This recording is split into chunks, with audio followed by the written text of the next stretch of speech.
Presidenti i Ukrainës Volodymyr Zelensky ka cilësuar manipulues reagimin e kreut të Kremlinit Vladimir Putin ndaj propozimit për një armpushim 30 ditor. Putin është treguar i hapur për një armpushim, por ende nuk ka sqaruar asnjë detaj. Ne të gjithë dëgjuam nga Rusia fjalët që priteshin dhe shumë manipuluese të Vladimir Putinit, tha Zelensky. Putin nuk guxon t'ia thot hapur presidentit amerikan Donald Trump që do ta vazhdojë luftën, tha mëtej Zelensky.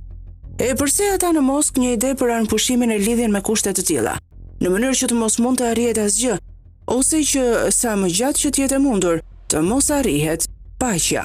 Sipas deklaratave të Zelenskit, ky është një truk i Putinit. Ai nuk flet qartë me qëllimin që ta shtyjë apo ta bëjë të pamundur marrëveshjen. Presidenti i Rusisë Vladimir Putin parimisht është treguar i hapur për armëpushimin, por ende nuk dëshiron të sqarojë detajet. Putin do që marrëveshja të arrihet vetëm me kushte.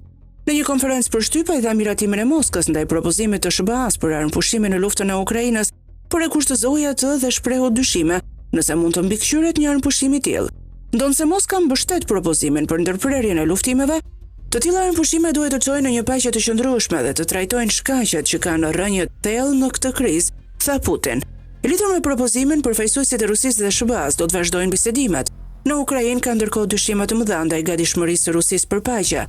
Shefi i shtabit të Zelenskit, Andriy Yermak, deklaroi se Ukraina nuk do të pranojë një konflikt të ngrirë me Rusinë.